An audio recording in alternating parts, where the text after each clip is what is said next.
This is the ESA News Desk. I'm Sarah Panko. Joining me now, Polly Shaw with STEM. Thanks for joining us. Thank you. This is exciting to be here, and what a conference. Yes, and it's very busy right now, so this is great. Great. So let's talk about STEM.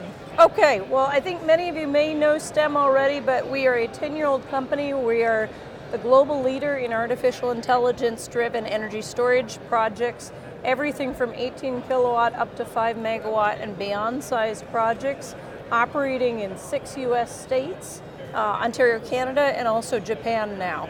So Wow. It's a phenomenal experience. We've had projects in operation since 2012, and it's as much about the software and AI acumen as it's about project deployment.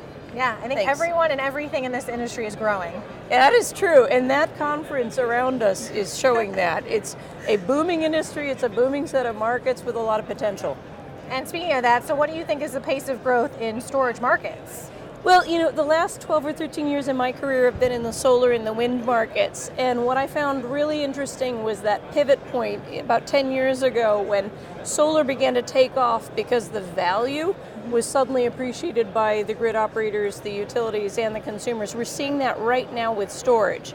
So the storage markets, you're seeing all of the analysts do the same thing. They're recalibrating their analyses and the projections of future growth on a very frequent basis because the consumers have started becoming very comfortable and interested in storage. Utilities are beginning to see a lot of value, and policymakers are showing a lot of support too. So Yeah. I think that we're going to see constantly refreshed projections of growth, and that's really fun. Yeah, everybody wants it. Yep, Everybody absolutely. needs it, so that'll be great. What are some of STEM's experience in the markets? Sure, we have been operating projects since 2012, so we've got a lot of data and runtime hours experienced in those 6 markets now. We've got 8 contracts with the utilities to do grid services, wholesale market interaction, and then on the consumer side, doing everything from demand shaving on site to energy arbitrage to also system peak reductions in the Northeast and also in Ontario, Canada with a global adjustment program.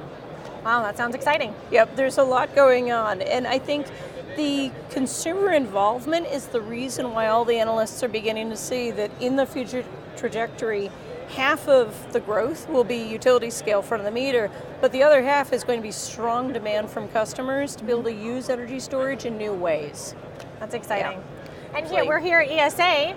What's been the best part of you here? I think as a new board member of ESA, just voted in today. Congratulations. Thank you very much. I'm very excited to see a very strong trade show this year.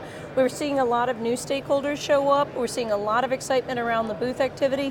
And personally, from STEM's perspective as well, we're happy to see the industry do a corporate social responsibility initiative because that shows that we're taking safety, fire and thermal protection and recycling and other risk and operational risk avoidance hazards into account as we begin to grow this industry responsibly.